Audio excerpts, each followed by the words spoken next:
The last thing I expected. On the morning the Sovereign Council of Seven Worlds called an emergency session, was that the reason for it would be a single ship.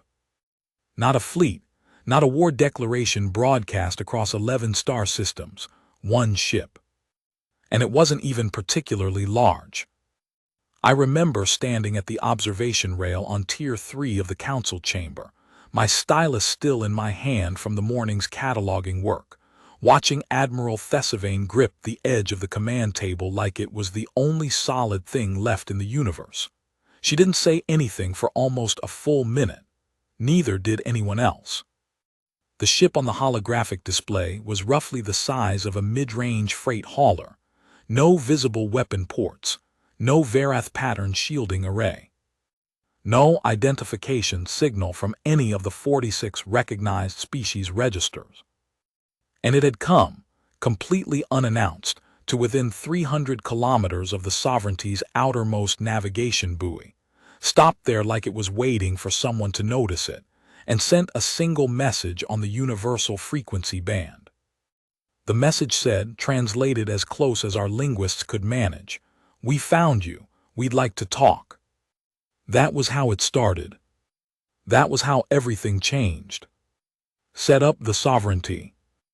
You have to understand what the Sovereignty was, before you can understand why a single ship mattered. For 4,211 standard cycles, that's roughly 11,000 years by human reckoning, the galactic sovereignty had governed every inhabited system in what we call the Inner Reach. 7 founding species, 46 recognized members, a unified trade network spanning 68,000 light-years of space. We had solved war, we had solved famine, we had, for the most part, solved disease. The sovereignty wasn't perfect, nothing that old ever is, but it was stable in the way that only something truly ancient can be. The kind of stable where even the problems have settled into predictable rhythms. My name is Coordinator Elise Varon, 3rd Tier Archival Staff, Hall of Records, Sovereignty Central Station. I'm telling this the way I lived it, from the middle, looking around in confusion, mostly unsure what was happening and writing it down anyway because someone had to. The Central Station was, and still is, the largest constructed structure in the Inner Reach. It's not a space station the way you might imagine one, more like a small moon that someone hollowed out and filled with corridors and government offices. It orbited the Sovereignty's administrative capital, the planet Selvar, which itself was a world of amber skies and deep blue seas and cities that grew upward in these enormous spiral towers that always reminded me of something caught mid-twirl. The council chamber was at the very top of the station, a room that curved along one whole side to reveal an unobstructed view of Selvar below. The kind of room designed to remind whoever stood in it that everything out there was their responsibility. On the morning the ship appeared, I was in that chamber because I'd been asked to deliver updated census records to the 3rd Secretary's office, which was adjacent. I was not supposed to be there when the alert came. I was definitely not supposed to stay. But the door to the corridor locked automatically when the security protocol engaged, and so I stayed, pressed against the wall near the archival carts, watching history arrange itself in front of me. The morning of first contact. Admiral Thesivane was a Velsari, one of the founding species, tall and narrow-shouldered, with those layered eyes that catch light at different depths depending on which set of lids is engaged. She'd commanded the Sovereignty's outer patrol forces for 3 decades. I'd seen her in this chamber dozens of times. I had never once seen her look uncertain. She looked uncertain now. "Run it again," she said. The technical officer, a young Drothi named Calvin, whose primary ridgecrest was still adolescent pale, ran it again. The scan results came up identical. "One vessel," Calvin said. "Unregistered configuration. Hull materials show significant metallic composition, iron, titanium, carbon ceramic composites. No detected energy weapons. 2 functional drive systems. One appears standard fusion impulse, the second is." He paused, scrolling through the readout. Unclassified. We don't have a comparison model. Crew complement, the Admiral asked. Approximately 230 life signs. Oxygen-nitrogen atmosphere inside the vessel. Carbon-based biology, bilateral symmetry. 2 primary limbs for locomotion, 2 secondary limbs for manipulation. Colvin hesitated. They look physically very similar to a slightly more robust version of Kesari profile, broadly, 2 eyes forward-facing, a mouth, but the proportions are different, less elongated, more compact. And they just stopped there, said Counselor M.R. Rath, one of the Drovan representatives from across the table. The Drovan were 8-limbed and tended to gesture emphatically when confused, and M.R. Rath was currently gesturing with at least 6 of them. Yes, Counselor. They entered the outer approach corridor, decelerated to stationary, and have remained at that position for approximately 4 hours. The only communication was the initial message. Colvin checked his screen. They've sent it twice more in the intervening time, each instance on a slightly different frequency band, as though they're trying different channels. They don't know our primary comm frequency, someone said. I think it was the 3rd secretary, who had appeared from her office at some point and was standing near the back. They're searching. That observation sat in the room for a moment. They were searching. Not attacking, not demanding, just trying frequencies like someone knocking on different doors in an unfamiliar building, hoping someone would answer. The linguist's problem. By midday, we had a response team assembled, a communication relay positioned halfway between the station and the ship, and 6 of the Sovereignty's best xenolinguists working in a room 2 floors below the council chamber. I know this because archival staff were drafted to assist with data retrieval, and I spent 3 hours pulling comparative linguistic databases for a Kesari linguist named Seville, who had the intense focus of someone convinced she was sitting on the edge of something important. The message structure is interesting, she told me, while I fed data cards into the reader array. It's not a mathematical primer, that's usually what we get from new contacts. A sequence of primes, a geometric series, something like that. These beings skipped that entirely. They sent a sentence, a direct statement of intent followed by a request. Maybe they're impatient, I said. Seville looked at me like that was a weird thing to say. Then she slowly looked back at her screens. Maybe, she said, in a tone that suggested she thought it was actually more interesting than weird. The linguistic team worked out a basic exchange protocol over the following 6 hours. The beings on the ship, the humans, as they called themselves, were apparently quite willing to sit and exchange vocabulary for as long as it took. They sent language samples unprompted, words, phrases, then short sentences, repeated patterns, corrections when the Sovereignty's responses were clearly wrong. They're teaching us their language faster than we're teaching them ours, Seville reported to the council that evening, visibly awed. They seem to have prepared for this. They have a specific member of their crew, she calls herself a first contact linguist, whose entire function appears to be exactly this, constructing a bridge between completely unknown languages under time pressure. They prepared for this, Admiral Thesivane asked. They have a word for it, Seville said. They have a word for the act of meeting a species for the first time and establishing communication. The word implies they do it, or expect to do it, frequently enough that the concept needed its own dedicated term. The room got very quiet. How many species do they know? Counselor Emarath asked. Unknown, Seville said. We haven't established enough vocabulary yet to ask complex questions, but the word exists. They named the concept. The first phase. On the second day, after a night of continuous linguistic exchange, they proposed a visual communication link. Live transmission, 2-way. The council agreed with some argument. A few members wanted more time. A few wanted to wait for further analysis.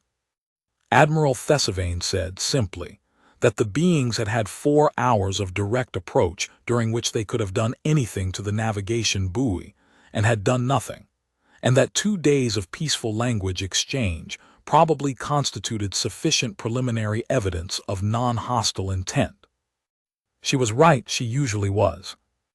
The visual link was established in a secure room just off the council chamber, a diplomatic screen the size of an interior wall, representatives of 5 species seated at a curved table with Admiral Thesivane standing at the center.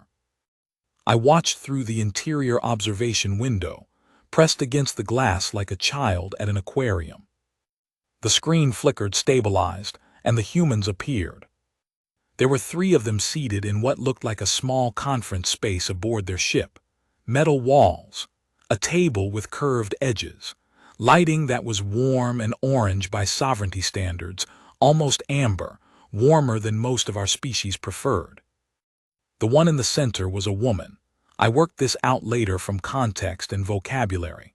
She was shorter than most of our species representatives, with skin the color of dark polished wood and close-cropped hair. She wore a deep navy garment with a small insignia at the shoulder. When the visual link established, she looked directly at the screen, directly at us, and the corners of her mouth moved upward. I didn't know then that this was a human expression of greeting and goodwill. I found out later. But I remember, even in that moment, feeling something ease in my chest that I hadn't realized was tense. She said something in their language, and the translation, rough, full of gaps but functional enough, came back as, "Hello, we are glad to finally be speaking with you. My name is Commander Mara Osai. I represent the human vessel Covenant's Edge, and by extension the world of Earth, which is our home. We've been looking for the center of things for a long time." Admiral Thesivane held the human's gaze for a moment. Then she inclined her head, the Velsari gesture of respectful acknowledgement. "Welcome to the Sovereignty," she said. "We did not know you were out there." Commander Osai's expression shifted. That upward curve became something more complicated. She glanced at one of the people beside her, exchanged something in their language too fast for the translator, then looked back. "Yes," she said, "we know." Build tension, what they brought with them. Over the next 5 days, 3 things became gradually, uncomfortably clear. The first was that humanity had not simply stumbled across the Sovereignty. They had been actively searching for it, for us, for over 200 years. They had been mapping the galaxy's center of organized civilization, the way a detective maps a city, following signals, trade routes, the faint traces of communication across stellar distances, triangulating inward. The Covenant's Edge was not an explorer's ship that got lucky. It was the end result of a 2-century program of increasingly focused navigation. The second thing was that humanity knew about some of us already. Not all, not the Sovereignty's inner workings, but they had encountered 3 species who were Sovereignty members in distant reaches of the inner approach, and had apparently established cordial relationships with all 3 before anyone thought to mention to the Sovereignty's records division that, oh, there was another species out there who seemed to be doing quite well for themselves, actually.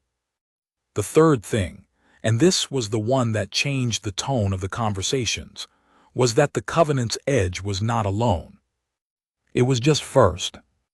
On the 4th day of diplomatic exchange, Commander Osai mentioned, in a tone so measured it took our translators a moment to process the implication, that she had sent a relay signal back toward human space when they first arrived, notifying Earth of their location and situation, and that she expected additional vessels to arrive within approximately 3 to 4 standard months. "How many additional vessels?" Admiral Thesivane asked. Commander Osai considered this. At this point, probably between 12 and 20, exploratory and diplomatic vessels, predominantly. Earth tends to respond to this kind of thing with significant attention. The Admiral did not outwardly react. She was very good at not outwardly reacting. But I saw her hands, below the edge of the camera's view, close into slow, deliberate stillness. 12 to 20 ships, in response to one finding one. How many ships did humanity have? The Council's fear. The emergency sessions that followed were, genuinely, the most intense I had ever witnessed in my years of archival work on the station. The sovereignty's history with new species was complicated. Not violent, not anymore, not for the last 2,000 years, but the memory of what those early expansion centuries had looked like was not entirely gone from the cultural consciousness. We had absorbed peoples. We had displaced others. We had made mistakes that the Council's formal records described in careful, recursive bureaucratic language that somehow made them sound more disturbing than plain honesty would have. The fear in the room, when the Council debated the humans' arrival, was not precisely that humanity was hostile. The scans and observations supported no such interpretation. The fear was something subtler, something the Drovan representative Marath articulated on the third day of Council debate, in the middle of a long and increasingly circular argument about whether to invite the Covenant's Edge crew to the station, or ask them to remain at the outer approach. I am less concerned, Marath said, with 6 of his 8 limbs clasped in the Drovan gesture of careful reasoning, about what their intentions are. I believe their intentions are what they say. They want to talk, they want to learn, they want relationship. I am concerned about scale. Every new species the sovereignty has ever encountered has arrived with the resources they had. These beings arrived with 1 ship and 12 more behind it. How many ships do they have total? How many worlds? The Covenant's Edge holds 230 crew. How many people are there on this Earth? What is the size of what they're bringing to us? The chamber was quiet. Then Councillor Thessavane, she'd been elevated to the Council during the 5-day recess, a fast-track appointment that told you how seriously the situation was being taken, said, "Ask them." "I beg your pardon," said Marath. "Ask them directly. Commander Os has not lied to us once in 5 days of conversation. She corrected our misinterpretations voluntarily. She told us about the incoming ships without being asked. If we ask her plainly what the situation is, I believe she'll tell us." There was a long, rattling debate about whether this was wise, whether it would reveal the extent of our uncertainty, whether it was dignified for a civilization of 4,000 years to openly admit confusion to a species they'd met less than a week ago. Eventually, Thessavane won. She usually did. They asked. Climax, the answer that shifted everything. Commander Mara Osai, when asked directly and plainly about the scale of human civilization, was quiet for a long moment. Not evasive quiet, not calculating quiet, the quiet of someone choosing to be genuinely honest about something complicated. "I want to answer this carefully," she said, "because I think the answer might be alarming if I just give you numbers without context, and I don't want to alarm you unnecessarily." She looked at the 2 people beside her, one a broad-shouldered man with the kind of patient face that belongs to doctors and negotiators, the other a younger woman whose hands moved constantly with barely suppressed energy. They exchanged a few words in their language, a private discussion that the translator caught only in fragments. Then Commander Osai looked back at the screen. "Earth has a population of approximately 11 billion people," she said. "We have colonized or established habitation on an additional 37 worlds and moons across what we call the Sol Collective, our home system, and the systems immediately adjacent. Total human population across all settled space is somewhere between 18 and 20 billion, depending on how you count temporary research and mining stations. I did the math standing at my observation window, 18 billion. The sovereignty's total population across all 46 member species was roughly 600 billion, so the raw numbers were not frightening on their face. But Commander Osai wasn't finished. "In terms of vessels," she continued, "the Sol Collective maintains approximately 12,000 registered spacecraft, Of those, around 400 are classified as military vessels. The rest are civilian, freight, passenger, research, exploration, mining. We are expanding that number continuously." She paused. "We've been in space, genuinely spacefaring off our home world and staying for approximately 400 years, and we expand quickly. I want you to understand that when I say quickly, I mean we sometimes surprise ourselves." 400 years, said Counselor Emarath very quietly. 400 years, Commander Osai confirmed. "The sovereignty has existed for 4,000. Commander Osai's expression did not change. "Yes, we're aware of that approximately. You've been out here a long time." She folded her hands on the table. "That's part of why we wanted to find you." It was Thesivane who asked the question everyone in the room was thinking. 400 years, she said. 12,000 ships, 37 colonized worlds. You said you expand quickly. In 400 years, what was the pace? What does quickly mean to you? There was a fractional hesitation, a breath. "When I was born," Commander Osai said, "we had colonized 7 worlds. That was 46 years ago." 7 worlds in 4,000 years was what the sovereignty's early founding members had managed before they met each other and merged. 7 worlds in 46 years was something else entirely. I went back to my quarters that night and sat on my sleep mat for a long time, staring at the amber line of Selvar's atmosphere through the porthole, thinking about what it felt like to be a river that had been moving for 4,000 years, confident and slow and deep, and to suddenly hear, from somewhere upstream, the sound of something moving much faster. The decision. The council debated for another 3 days.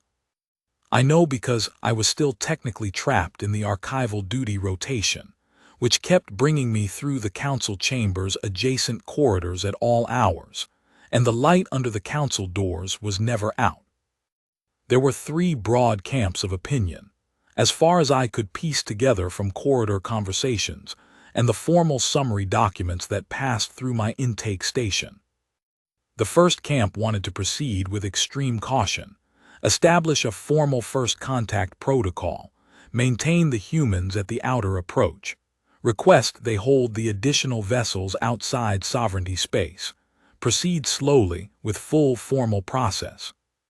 The second camp wanted to engage actively and immediately. The humans were clearly not hostile, they were clearly capable. They were clearly not going to stop expanding no matter what the sovereignty did. Better to engage them now, shape the relationship from the beginning, make humanity a partner rather than something the sovereignty was perpetually reacting to. The third camp, smaller, but louder than their numbers suggested, wanted to treat humanity's arrival as a security concern and respond accordingly. They pointed out, with some logic, that a species that had colonized 30 worlds in 400 years and had 12,000 ships at 400 years into their spacefaring history would, if the trajectory continued, be a civilization of incomprehensible size within another few centuries. Better to establish hard boundaries now. Thesivane, the admiral-turned-counselor, stood in the second camp, and she argued her position with the quiet certainty of someone who had spent 3 decades watching the shapes that threats made, and knew what she was not looking at.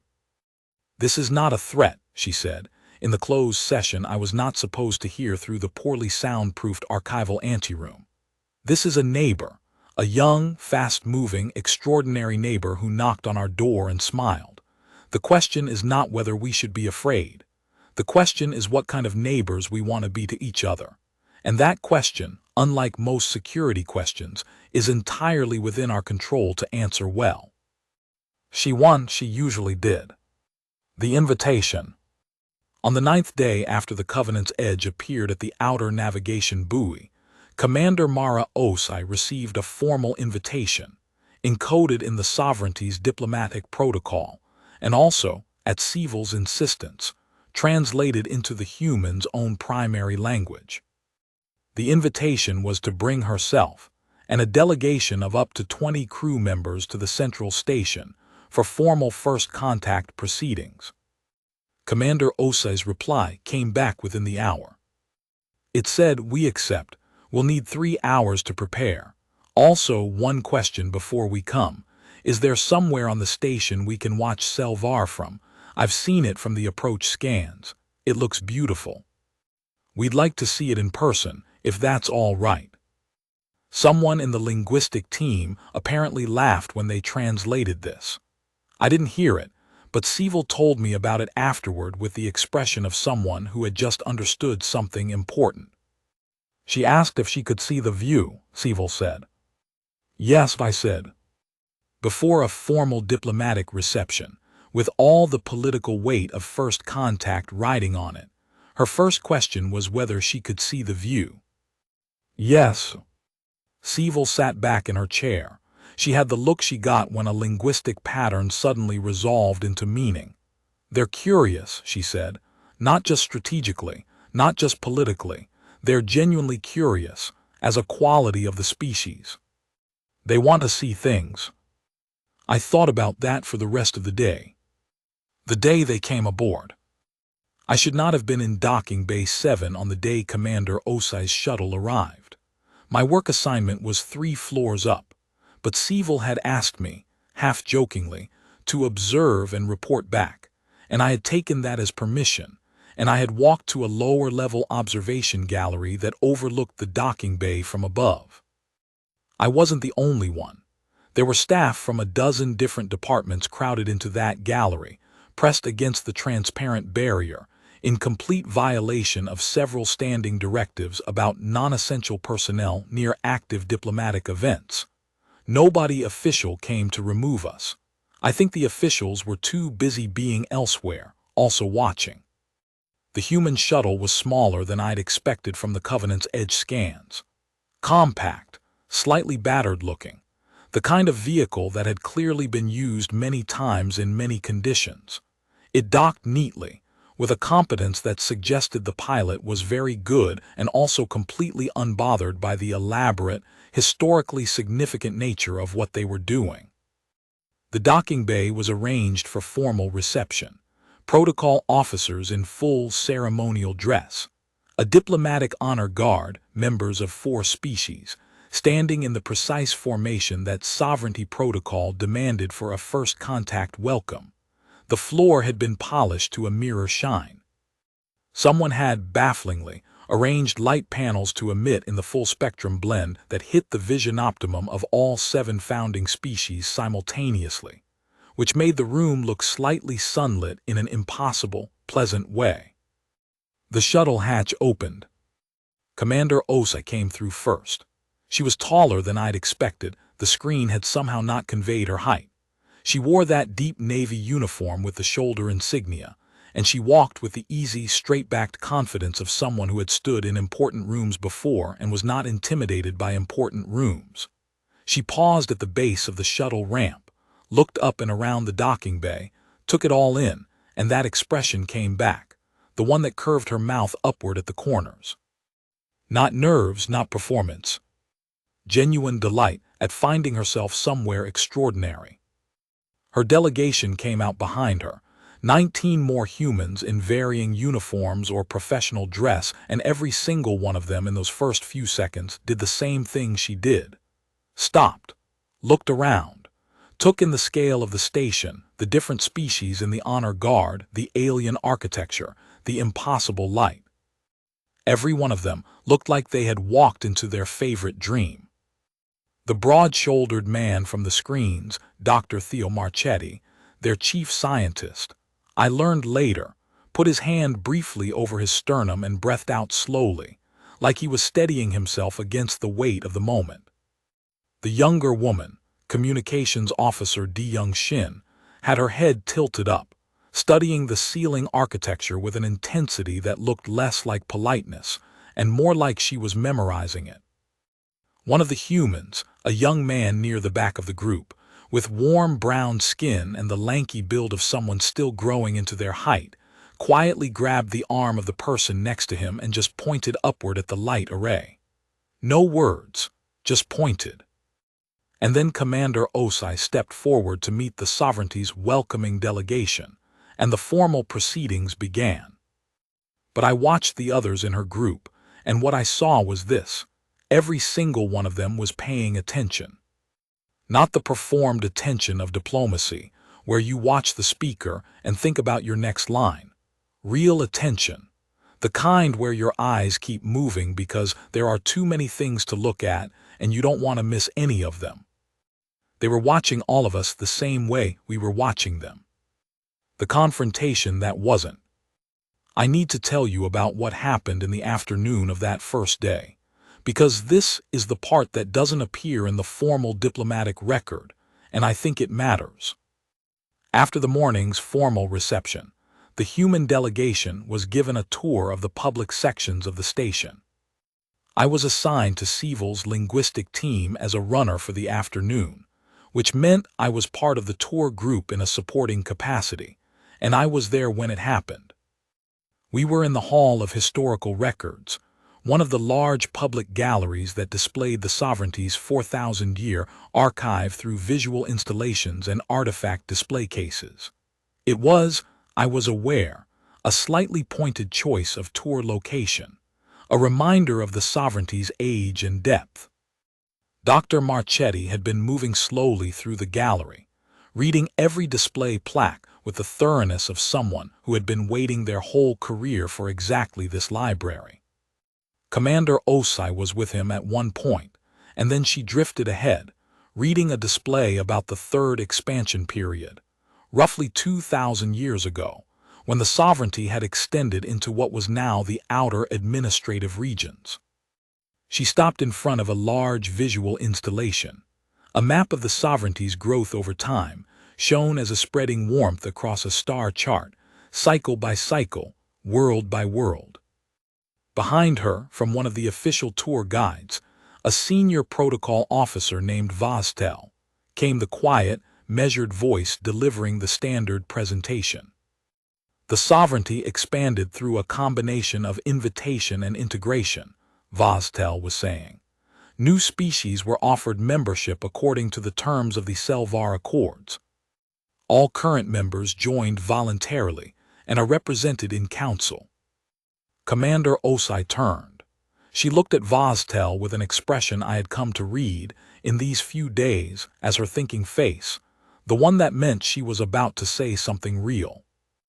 All current members, she said, and the ones who didn't make it to current membership.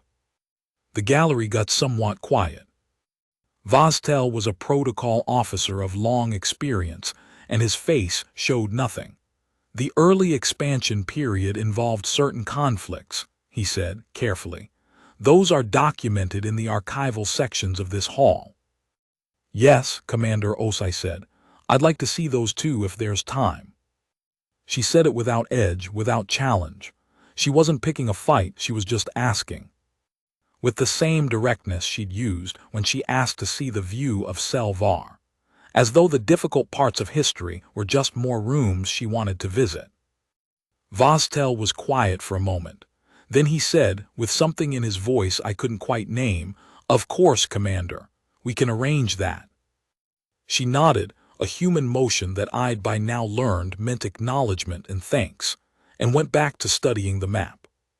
Sievel touched my arm. When I looked at her, she made the Kesari gesture for "did you see that?" a small double tap at the side of her own eye. I had.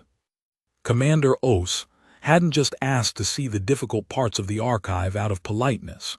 She'd asked because she thought it was important.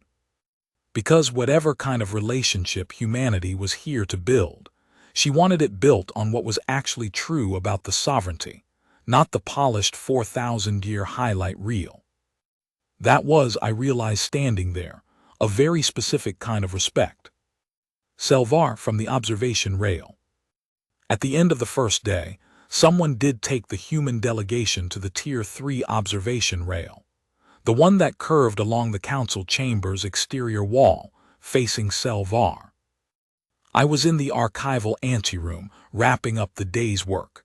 The door to the observation rail was open. I didn't go out, that would have been presumptuous, but I could hear them. The sounds of 20 humans standing at the rail and looking at a planet. Mostly they were quiet. Some were talking in low voices, in their language, phrases I couldn't parse. But the predominant sound was what I'd come to recognize over the course of this strange, history-pivoting day as the human sound for this is something. A kind of breathing silence, the absence of chatter but full of presence. Then I heard Commander Osai say something in their language, and one of her crew members translated. They'd all been working with our linguists all day, building vocabulary at a rate that still surprised Seville. The translated phrase came back as, "This is why we come out here." I put down what I was doing. I walked to the archival anteroom window, which had a slant view of the rail. I could see the backs of them, standing at the barrier, looking down at Selvar's amber-washed curve. 20 humans, 20 people who had come a very long way and would, in a few months, be joined by many more. They didn't look like a civilization that had come to dominate anything. They looked like people standing at a window they'd been trying to find for a long time, finally seeing what was on the other side. Resolution: what changed?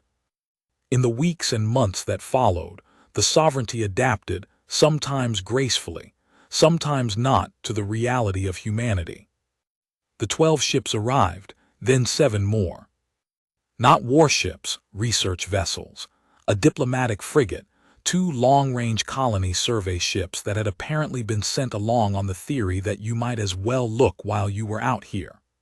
The sovereignty negotiated approach protocols, communication standards, a temporary agreement on the parameters of human survey activities within the inner approach. Commander Osai stayed at the station as humanity's first official liaison, while the Covenant's Edge went back to carry the formal reports. She moved into a residence suite on Tier 5, and Seville's team became, in a practical sense, her primary daily contact. She learned 17 words of Velsari within the first 2 weeks, and used them carefully and specifically, which Thesivane considered significant enough to mention in a council briefing. Dr. Marchetti was given access to the scientific archives that the sovereignty shared with member species, and he apparently sat in the data access room for 36 continuous hours on his first access day, reading, until communications officer Shin came and physically removed him by pointing out that he was going to damage himself. The young human who had pointed at the light array in the docking bay, his name was Ensign Kofi Asant, 19 years old, the youngest member of the diplomatic delegation, was befriended by a Drothi junior staff member of similar age, and the 2 of them were reportedly caught, at one point, attempting to access a maintenance corridor to see if the rumored bioluminescent maintenance organisms in the station's lower levels actually existed. They did. Both young men apparently fell over each other trying to get a better look. This was not reported to council. Some things belong to the living record, not the official one. The fears did not go away entirely. Councillor Mrath's question about scale was not answered in any way that made it less large. Humanity was expanding, would continue to expand, and the trajectory of that expansion had a quality that made some of the sovereignty's more conservative members very quiet in meetings. The sovereignty was old and deep and vast. Humanity was young and fast and still getting faster. But something else was also true, and I watched it happen close enough to believe it. Humanity was genuinely trying to understand what they were entering. They asked questions. They listened to the answers. They came to the difficult rooms and didn't look away. Commander Os read the 3rd expansion records and sat with them for a long time and then asked plainly what the sovereignty had learned from those years. Thesivane had answered her in a private meeting. I don't know what was said. It was a closed session, and I am only an archivist. But afterward, the commander and the counselor walked together for a short distance through the public corridor outside the meeting room, and they were not saying anything, and they were walking close enough to each other that the distance between them looked like the distance between people who have understood each other. What I think about now. It has been 2 years since the morning Admiral Thesivane stood at the command table, and stared at a scan of one small ship that had stopped at our outer navigation buoy. A lot has changed. The formal first contact protocols have been completed. Humanity is not a sovereignty member. That process takes decades, minimum, and there are significant political and cultural negotiations still ongoing. But they are something the sovereignty's formal structure doesn't quite have a category for yet.